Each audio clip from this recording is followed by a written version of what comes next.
Assalamu alaikum viewers. I'm Zubia Irfan. Welcome to another show of CxO Talk. As you know, it's C-level sessions, and we invite different kind of personalities in this show. Today, we are honored to have Mr. Usman Zafar with us.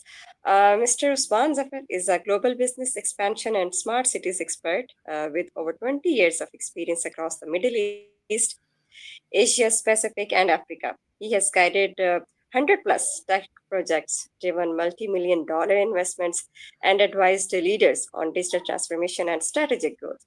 He is also an author and keynote speaker. So let's meet and greet Mr. Usman. Assalamu alaikum, sir. Walaikum. Thanks for having me today. My name is Usman. Great. Yeah. So I have been living and working in Dubai past 25 years.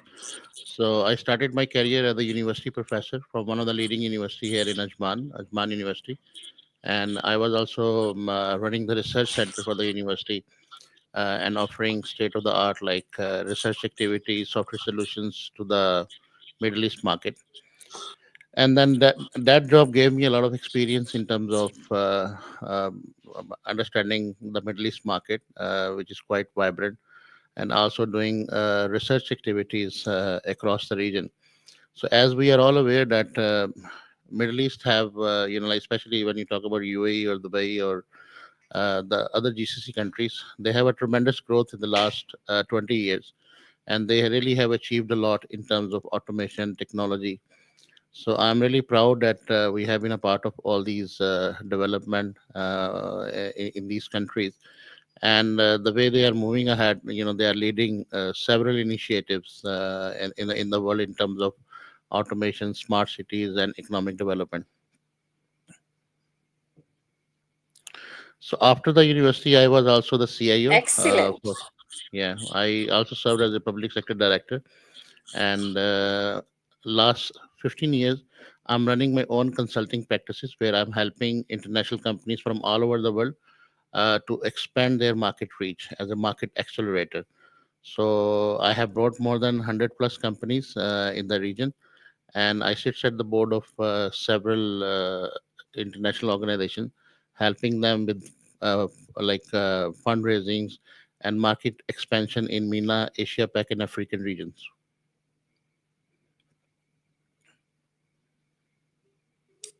That's really amazing. So you have worked across MENA, APEC, and Africa. How do these regions differ in terms of digital transformation readiness? See, for example, when you talk about the Middle East, the Middle Eastern countries, they are, the decision making and the leadership is pretty strong, and they really want to deliver, the best to their citizens and the business community who are living in the country. Secondly, they have tremendous initiatives in terms of technology adoption, and they are, trying to achieve, to the maximum level. So the resource, in terms of financial resources, and in terms of technology implementation, they have gone far beyond the international rankings of United Nations and other countries.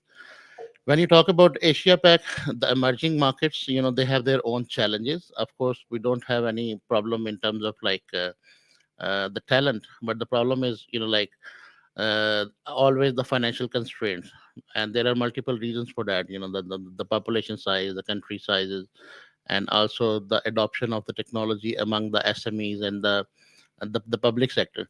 So the Middle East also have where here most of the technology initiatives are driven by the public sector, and they have a strong backing in terms of funding and in terms of the leadership behind it. So I see there is a major difference when you talk about the technology adoption in Asia Pac and Middle East. As far as Africa is concerned, African region, they are picking up. A lot of African countries, they really have fantastic, AI and blockchain and smart cities adoption initiatives, and they are. And I think the future is basically when you talk about the technology is the African region, and I'm working already in some of these countries as a trusted advisors with different presidents and prime ministers to help them in building their smart cities vision strategies. And I do see there is a huge potential in these countries in terms of the talent, and also the implementation of several technologies across different platforms. Right, right. So, what are the key ingredients that make a smart city truly smart? Well, when you talk about smart cities, every country have a different definition for the smart city in different part of the world.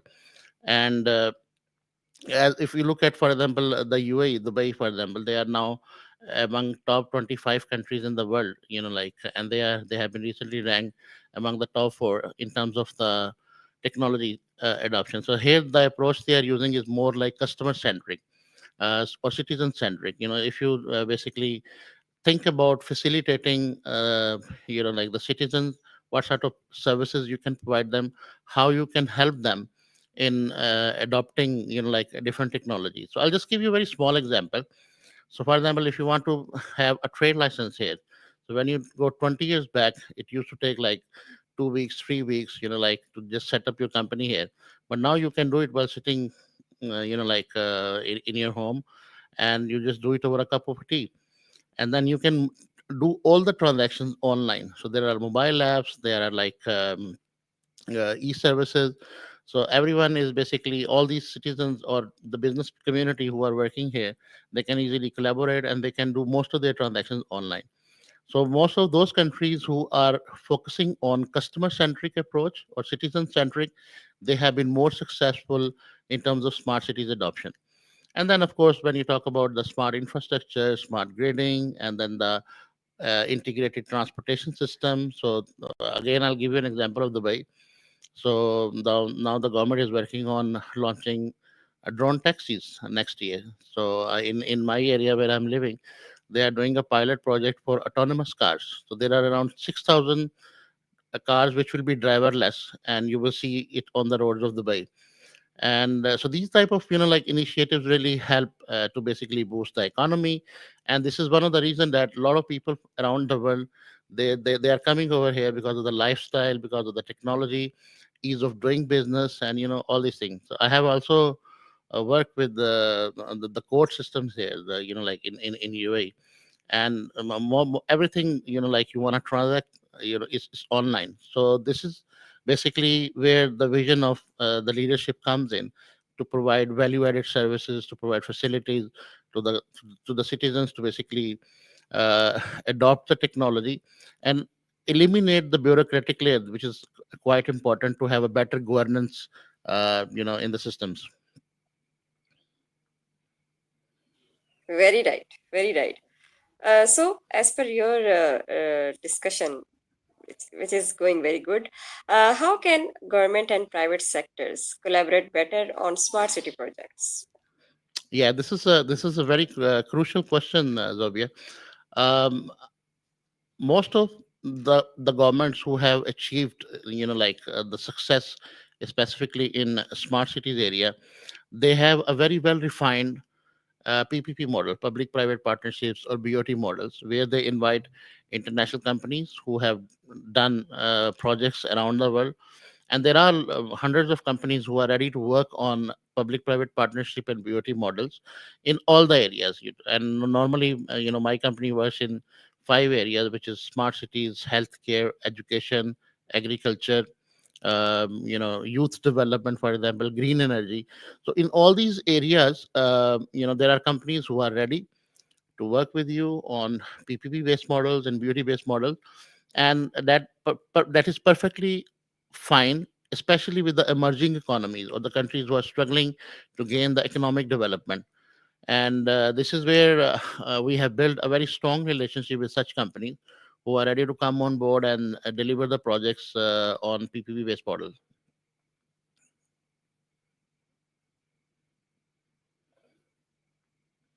Right, right. So, in your experience, what are the biggest challenges organizations face while entering in new international markets? So this is where we have a services called C-level advisory services, where we bring in international companies and we help them in expanding into the market. So mostly I'm dealing with the companies from UK, US, Europe, and Central Asia. And when they plan to come to like Dubai, first of all, they don't have an understanding of basically the local culture. So this is something very, very important. And then the second challenge is how to select the right partners, the partners who are already having a market share, and how you can collaborate with them. And the third thing is basically the talent. So any country you go in, you really need to make sure that you have the local talent, localization, and you build a relationship. You go into strategic partnerships or resellers models to basically accelerate. So we have done this with several companies around the world, helping them in basically setting up the channels, setting up the right partners, and also sometime once they have a couple of projects signed up, then we also help them in basically raising the funds to go global.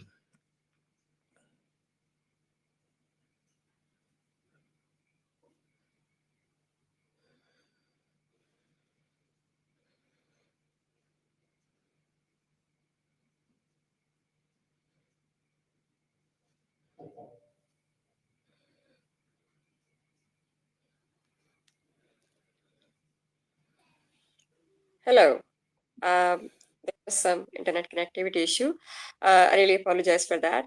So, next, I would like to ask, you have helped secure multi-million dollar investments.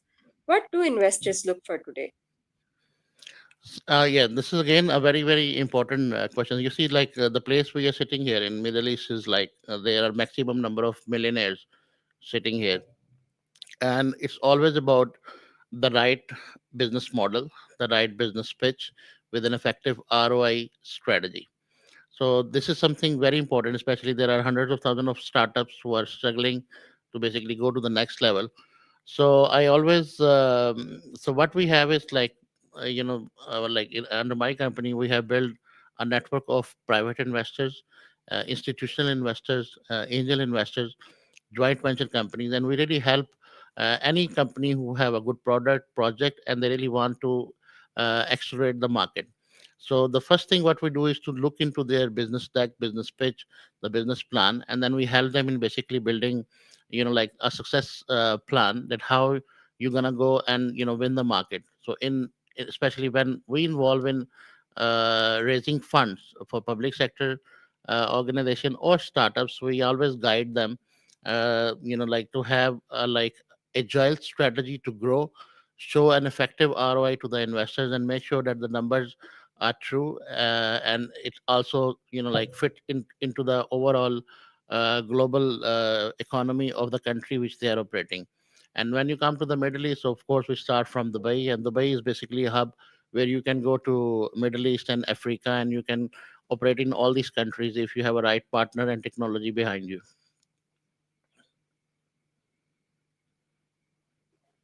Absolutely. So, Mr. Usman, how does your no large scales and marketing approach help companies scale faster? um, Marketing of course is something very crucial. Have to have agile marketing strategy. And if you look into I mean, we watch this very clearly because we operate in multiple markets, and we need to make sure that we have the right marketing strategy in place to promote the products. And if you see, I mean, the in the last couple of years and down the line in the next 5 years, everything is shifting from a traditional way of doing business to an AI adopted models. So there is a big change which we have seen. For example, when you look into now the print media, it's getting obsolete, very fast. And now people, and now there is no even any more social media. You talk about now the agile AI basically marketing strategy to promote your companies. You have to have an AI agent, and this is one of the area where a lot of people are losing also their jobs, like a lot of content writers, a lot of back end people who are working in the marketing areas. So we always make sure that and especially we have seen the trend that a lot of companies sometimes they have an excellent products, but they have a very weak marketing strategy. So we help them also onto the digital transformation side, marketing, help them in getting into different conferences, getting into basically different webinars, and making sure that they have the right strategy for different platforms they are using to promote their products. Very right, very right. So, Mr. Usman, you have advised 100 plus tech projects. What common mistakes do startups make when expanding globally? Yeah, I mean, mostly the startups I have seen, the mistake which they make is basically, don't go like very aggressive. You have to have a plan which helps you to basically grow very strategically, and make sure you go for a quick wins, go for small pilot projects.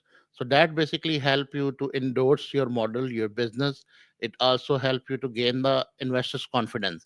So once you do that, then the sky is the limit. So when you start scaling your business into other markets, so make sure you have a strong business model, make sure you have a good technology roadmap which helps to basically grow the company, and make sure you have like also the right marketing and business development strategy to expand your business.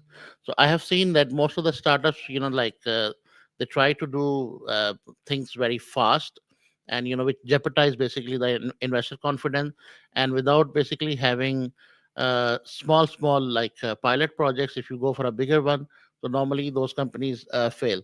So as a startup, I always advise, I have created several startups, I have advised them, we have taken them from ground zero to a medium scale company. So it's always helped that you grow fast, you make sure you have a growth strategy in place, you make sure you have the right business development and marketing strategy which helps you to basically accelerate very fast. Very well explained. So, next, I would like to ask, what trends do you see shaping the future of smart cities over the next decade? Excellent question, Zavia, and this is something where I'm doing a lot of research at the moment. Smart cities, as I said, like every country have its own definition for smart cities. And I have recently wrote a book also. It's called Digital Sovereignty, which talks about like how protected you are, when you expose your corporate or personal data. And when we see now, for example, when you look into the countries or cities like Dubai, for example, so they have achieved a lot in terms of automation, in terms of upgrading their legacy applications, in terms of like you can say innovative technology adoption.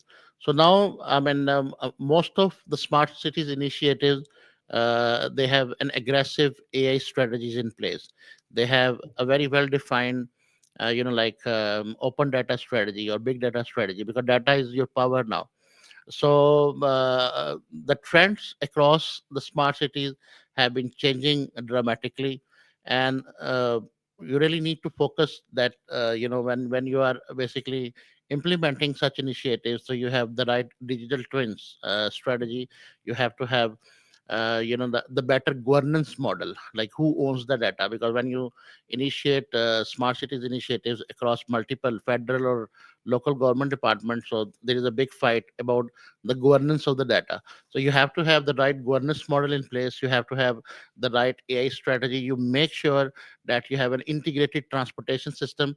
So those are very key elements, and especially the environmental side, it's also becoming very crucial that you if you plan something at a national level, so you have to take care of basically the environmental effects, and then making sure that you have a customer centric or citizen centric approach which basically help you to have maximum ROI on all the initiatives which you plan under like smart cities initiatives.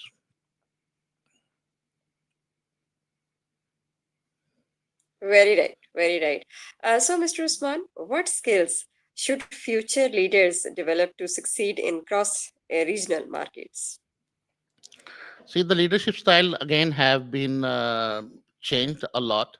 And I must say that when you talk about like leadership in terms of as an entrepreneur and as a CEO, I mean, the dynamics of leadership have been changed a lot after COVID 2020, because now see most of the international organizations, they are working basically remotely. Even in a country like UAE, Most of the government departments, they are even allowed, the employees are allowed to basically work on the remotely. They can work, they can operate.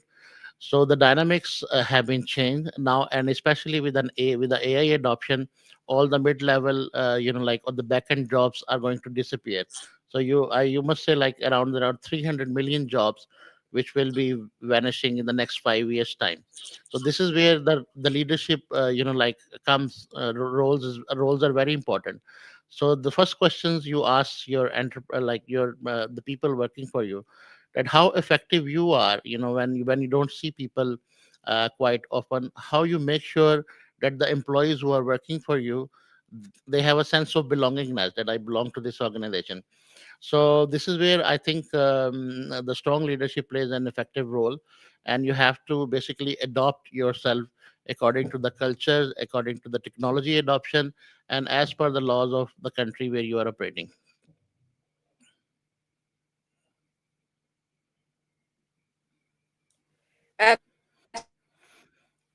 Absolutely.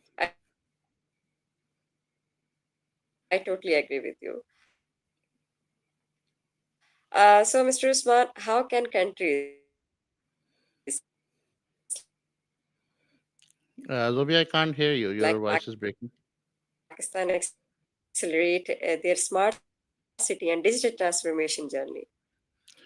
Can you repeat the question? I was not able to hear it properly.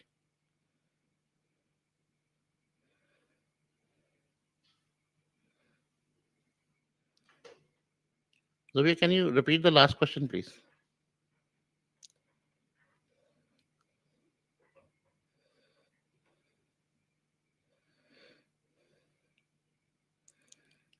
Hello? Can you hear me?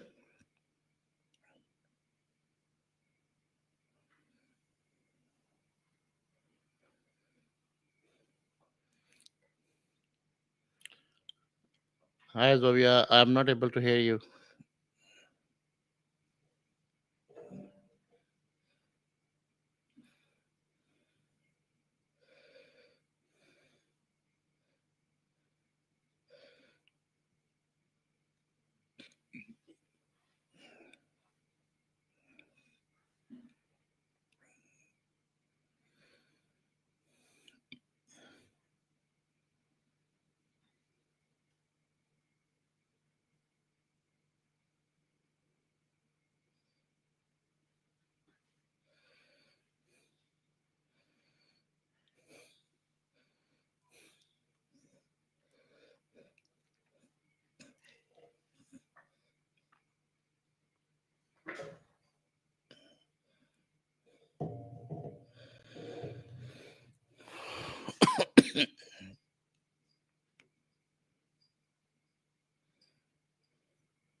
Ji, can you hear me now? Hello?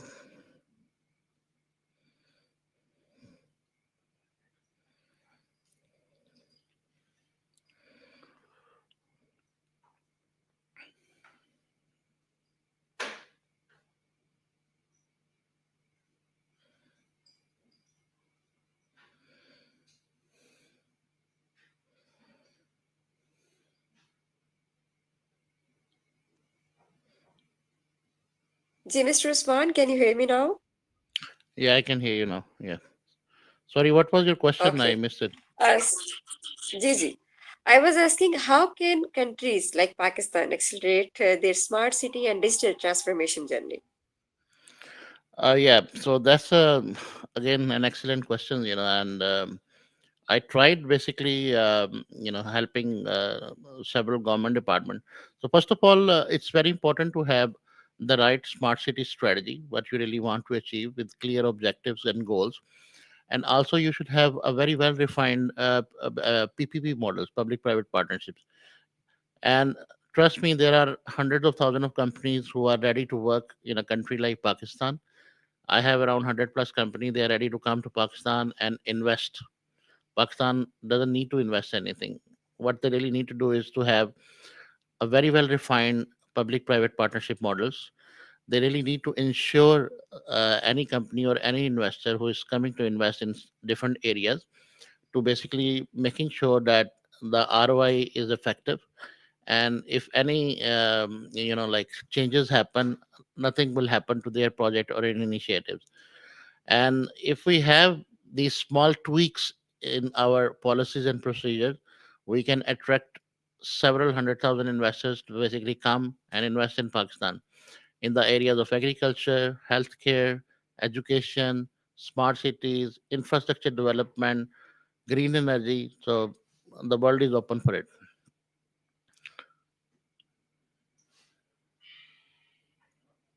Very right. So, Mr. Usman, in the end, I would like to ask, how has your experience been with CXO Global Forum, and what value do you see in such communities? Yeah, I mean it's exciting. And I looked at it. I found a lot of qualified professional people on the platform, and especially from Pakistan. And I was talking to some of your colleagues that the people like us who are here in Dubai and Middle East, we can really get an advantage, get in touch with basically with the people who are doing business in Pakistan and across the world, especially in the tech industry. And I found this platform is quite agile, and I also have made some recommendation that how we can expand the platform basically to the other parts of the world. So it's really an honor and privilege to be the part of the CXO forum, and I'm looking forward for some very fruitful discussions, collaborations with the other C-level community at the platform. Inshallah. So, Mr. Usman, thank you very much for your time. It has been a very insightful discussion with you. I hope our viewers will learn a lot from this. Thanks a lot. Thank you very much, Zubia. It's an honor to be here. Thank you. Thanks a lot. Thank you. So, viewers, this is it for today. Inshallah, see you soon with some another amazing personality. Till then, take care. Allah Hafiz. Allah Hafiz.